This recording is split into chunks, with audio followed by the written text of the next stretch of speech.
तो प्यारे बच्चों नमस्कार। एक बार फिर से आप सभी का आपके अपने YouTube चैनल SKM स्टडी के इस लेटेस्ट वीडियो में बहुत बहुत स्वागत है। और यहाँ पे क्लास 10th के बच्चों के लिए एक सेट लेकर आए हैं, फर्स्ट सेट।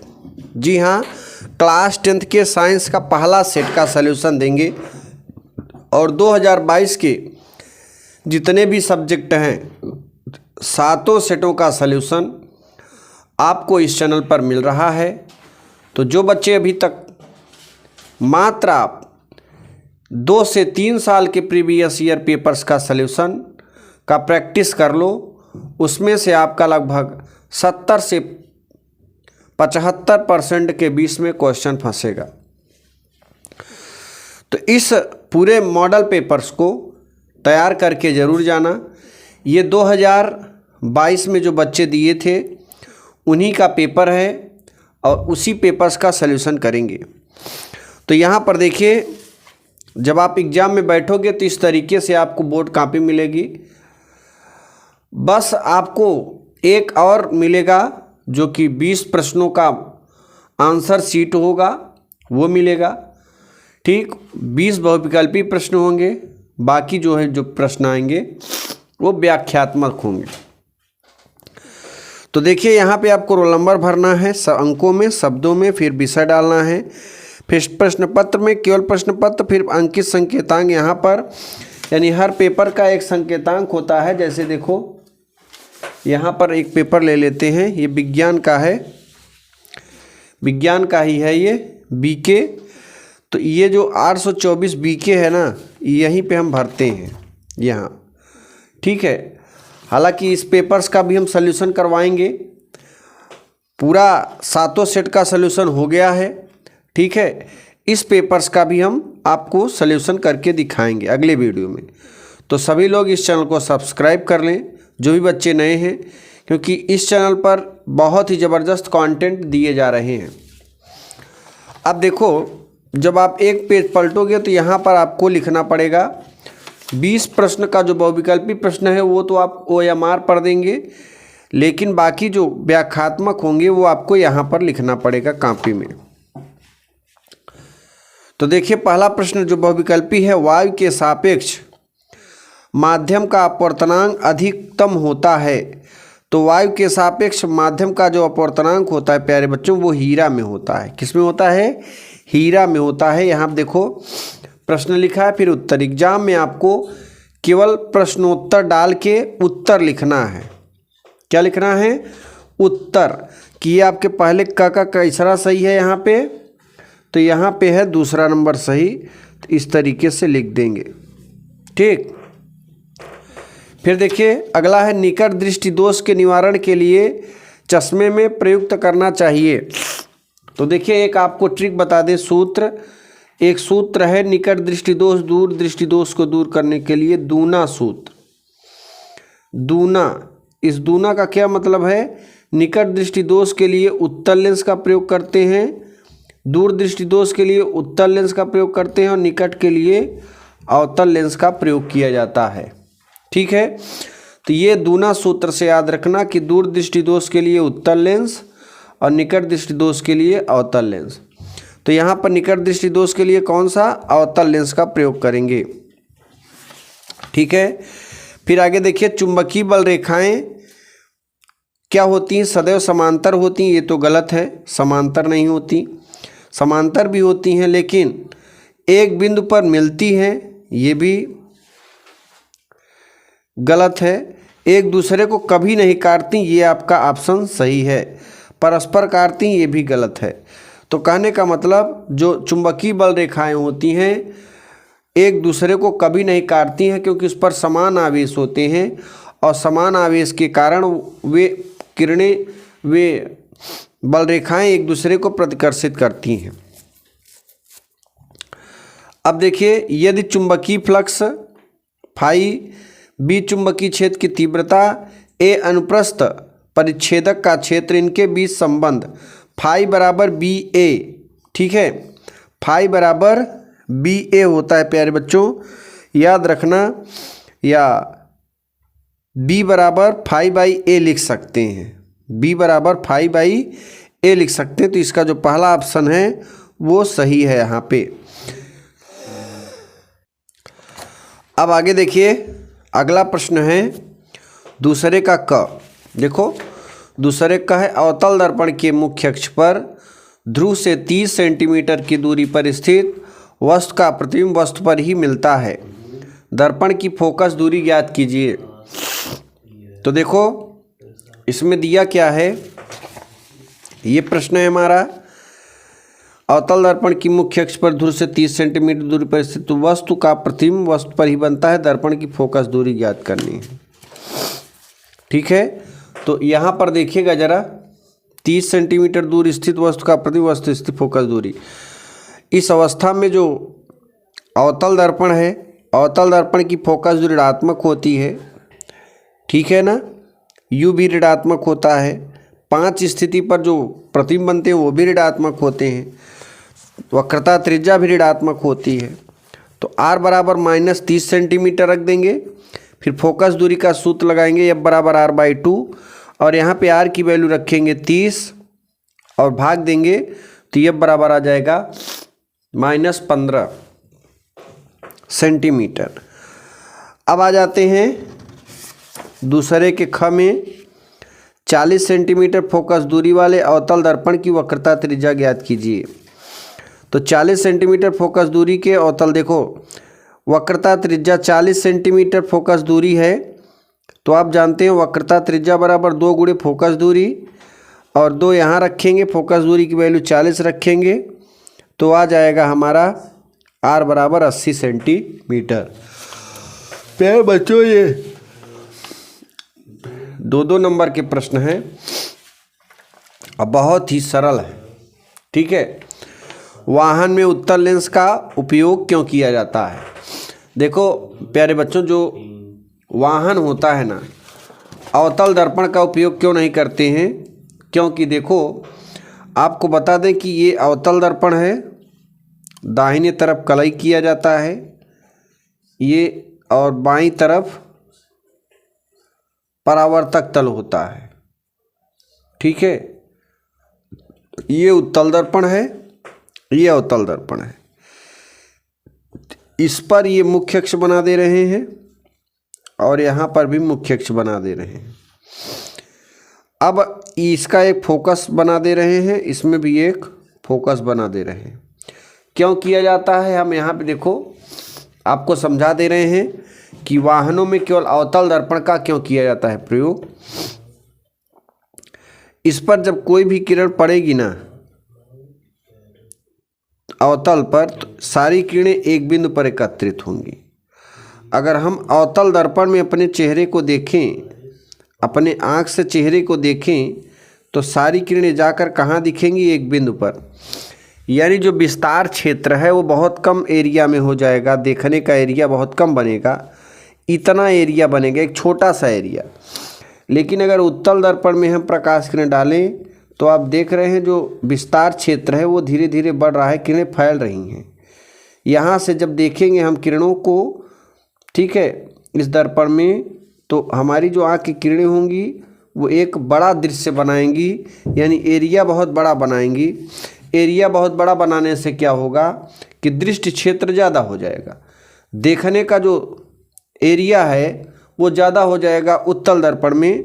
इसलिए वाहन के बगल में पीछे भाग को देखने के लिए हम उत्तल दर्पण का प्रयोग करते हैं। किसका? उत्तल दर्पण का। अगर आपसे कोई पूछ ले क्यों, तो बता देना उत्तल दर्पण का जो दृष्टि क्षेत्र होता है, देखने का क्षेत्र होता है, वो ज़्यादा होता है, और अवतल दर्पण का देखने का क्षेत्र कम होता है, इसलिए इसे हम नहीं यूज करते हैं।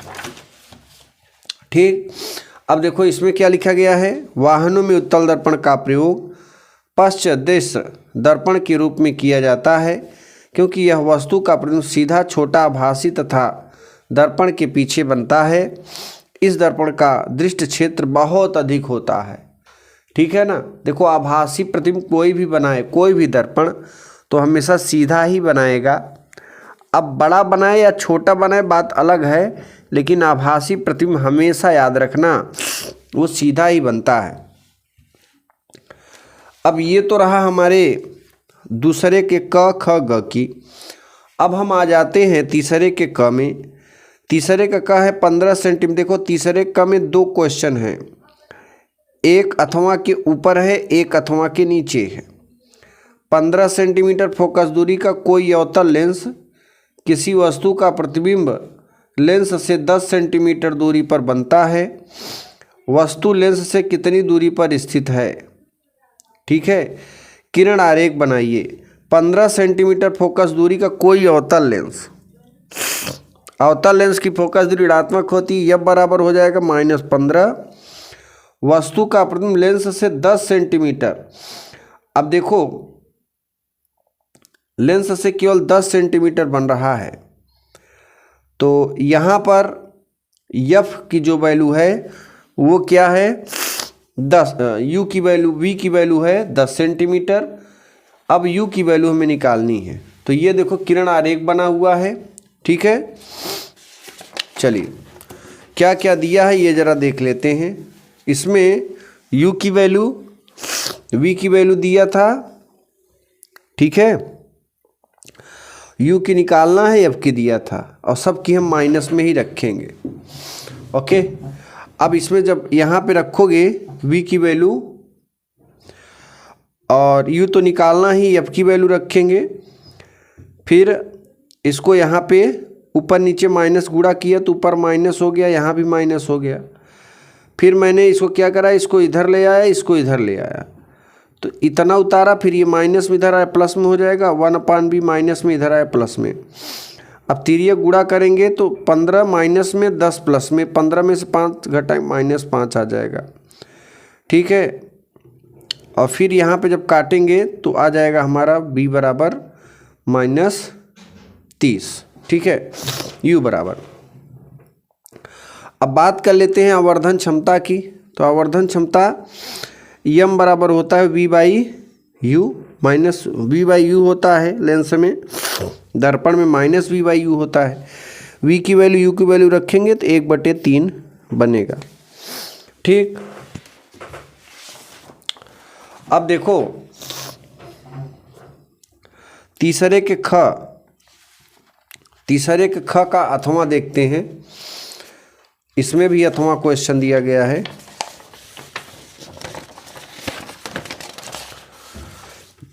देखो 2 ओम, 3 ओम तथा 5 ओम के प्रतिरोधकों को श्रेणी क्रम में जोड़ा गया है। यदि संयोजन के दोनों सिरों पर 30 वोल्ट का विभवांतर लगा हो तो प्रत्येक प्रतिरोध के बीच विभवांतर ज्ञात कीजिए। यहाँ पर R1, R2, R3 दिया है।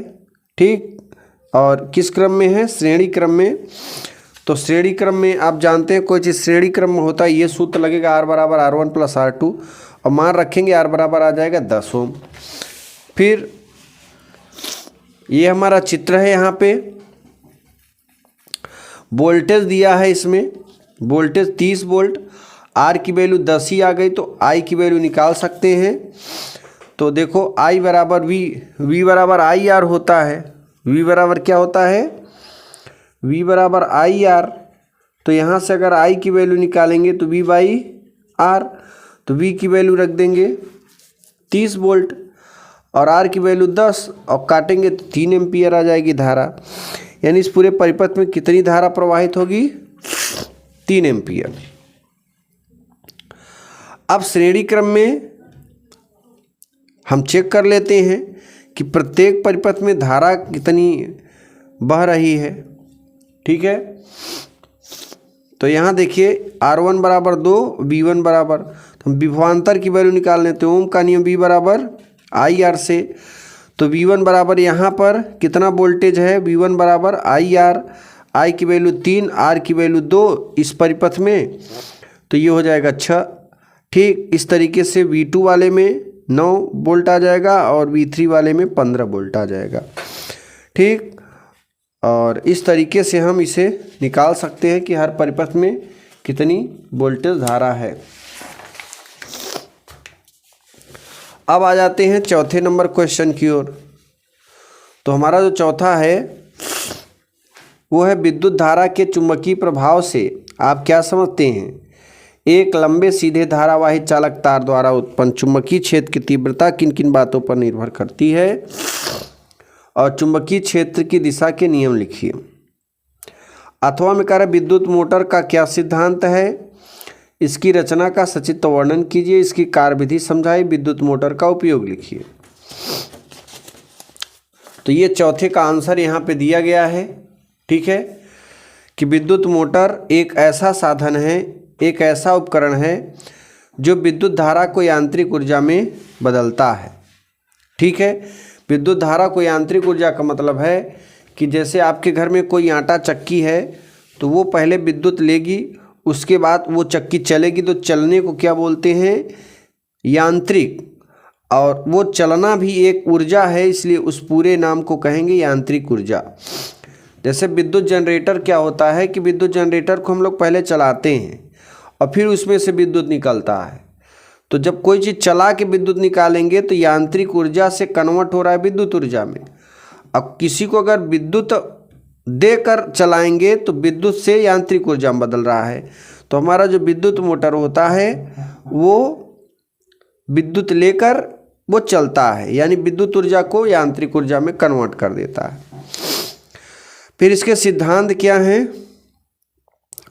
तो जब किसी चालक तार से बनी किसी कुंडली PRQ में धारा प्रवाहित होती है तो वह चुंबकीय द्विध्रुव की भांति व्यवहार करती है। यह कुंडली चुंबकीय क्षेत्र B में स्थित तथा घूमने के लिए स्वतंत्र होती है। जो किसी क्षण चुंबकीय भांति वह इस प्रकार घूम जाती है कि कुंडली का चुंबकीय अक्ष यस्यन नॉर्थ साउथ पोल के क्षेत्र में रेखाओं के अनुदिश हो जाती है। अब बात कर लेते हैं इसके कार्यविधि की। फिगर जरूर बनाइएगा। हमने तो फिगर नहीं बनाया, बट आपको एग्जाम में फिगर रट के जाना है। किस तरीके से फिगर बनेगा ये याद रखना। कार्यविधि क्या है, कार्यविधि है मोटर के आर्मेचर में बैटरी से ब्रूस तथा विभक्त वलय से खंडों से होकर धारा प्रवाहित होने से चुंबकीय क्षेत्र में स्थित होने के कारण धारावाही कुंडली पर बल आघूर्ण लगता है तथा कुंडली घूमने लगती है। और एक चीज़ बता दें कि जो विद्युत मोटर होता है वो फ्लेमिंग के बाएं हाथ के नियम पर आधारित होता है। किस पर आधारित होता है, फ्लेमिंग के बाएं हाथ के नियम पर। ये तो रहा हमारा फिजिक्स का पोर्शन। अब 3 पोर्शन होते हैं साइंस में, एक फिजिक्स, केमिस्ट्री, बायो। अब हम दूसरे पोर्शन की बात कर लेते हैं, केमिस्ट्री की। तो शुद्ध जल का pH मान, प्यारे बच्चों, जो शुद्ध जल का pH मान होता है वो 7 होता है। कितना होता है, 7 होता है, याद रखना। अम्ल से हाइड्रोजन हटाने वाली धातु है, तो अम्ल से हाइड्रोजन हटाने वाली धातु कौन है, वो Zn है। कौन है, Zn। इसका स्क्रीनशॉट ले लीजिए, हम इसको यहाँ पे ऑप्शनल में समझा दे रहे हैं। ठीक है। प्रोपेन का रासायनिक सूत्र, तो प्यारे बच्चों जो प्रोपेन का रासायनिक सूत्र होता है वो होता है CH3H8, मतलब C3H8 होता है। निम्नलिखित यौगिक के IUPAC प्रणाली में नाम लिखिए। तो इसका IUPAC प्रणाली में नाम क्या है इसका, तो इसका है CH3COOH एरोमार्क N ब्यूटेन, CH3CH2 एथेनाइक अम्ल है। ठीक है।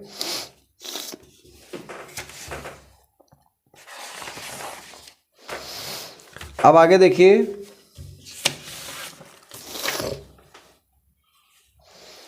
मेंडलीव का आवर्त नियम क्या है, इसकी व्याख्या कीजिए। तो इस नियम के अनुसार तत्वों के भौतिक और रासायनिक गुण उनके परमाणु भागों के आवर्ती फलन होते हैं, अर्थात तत्वों के अनेक परमाणु भारों के बढ़ते क्रम में रखने पर समान गुणों वाले तत्व एक नियमित अंतराल के बाद आते हैं। ठीक है। तो इस तरीके से ये मेंडलीव का आवर्त सारणी लिख सकते हैं। फिर है ग नंबर, जरा ध्यान देना। ग नंबर है निम्नलिखित रासायनिक अपक्रियाओं को पूर्ण कीजिए। 3 रासायनिक अपक्रियाएं हैं, इनको पूर्ण किया गया तो ये हो गई CH3COOH5 प्लस H2O, और इसको पूर्ण गया तो ये आ जाएंगे। फिर है धावन सोडा तथा मीठा सोडा का नाम लिखिए। धावन सोडा तथा मीठा सोडा का नाम तथा रासायनिक सूत्र। तो धावन सोडा ये है ठीक, और मीठा सोडा ये है। अब द्विविस्थापन अपक्रिया को उदाहरण देकर समझाइए। कौन सी? द्विविस्थापन अपक्रिया, ऐसी रासायनिक अपक्रिया जिसमें यौगिकों द्वारा परस्पर आयनों का विनिमय करें नए यौगिकों का निर्माण करते हैं, वो इस क्रिया को द्विविस्थापन अपक्रिया कहते हैं। उदाहरण में जब सोडियम क्लोराइड के जलीय विलयन में सिल्वर नाइट्रेट का विलयन मिलाते हैं तो आयनों का विनिमय कर सिल्वर क्लोराइड और सोडियम नाइट्रेट प्राप्त होता है, जो कि रासायनिक सूत्र ये है। संक्षारण क्या है? उदाहरण द्वारा समझाइए। प्यारे बच्चों, संक्षारण हम जानेंगे। जब कोई धातु अपने आसपास अम्ल, आर्द्रता आदि के संपर्क में आती है तब वह संक्षारित है। जैसे तांबे के ऊपर हरी परत और चांदी के ऊपर काली परत चढ़ाना संक्षारण के दो प्रमुख उदाहरण हैं। ठीक है, अब देखिए साबुनीकरण पर संक्षिप्त टिप्पणी लिखिए। ये साबुनीकरण क्या है? उच्च अणुभार वाले मोनोकार्बोक्सिल अम्लों के सोडियम तथा पोटेशियम लवण साबुन कहलाते हैं। ये तेलों और वसाओं के तन NaOH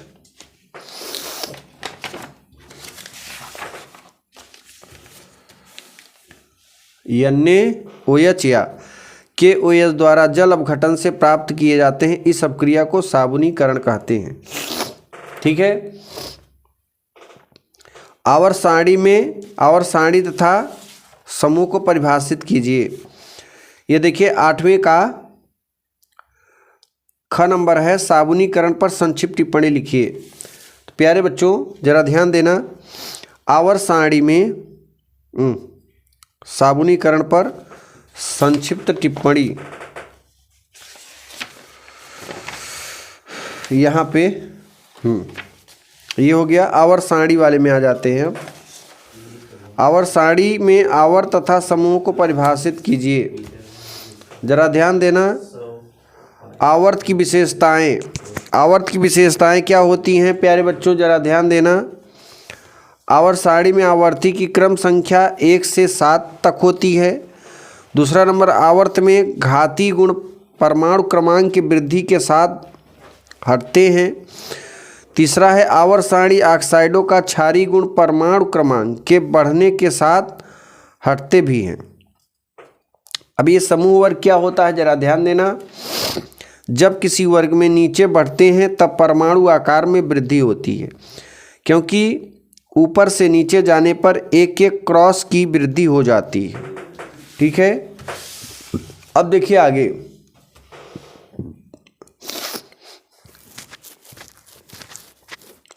अब 9वां का देख लेते हैं। 9वां प्रश्न,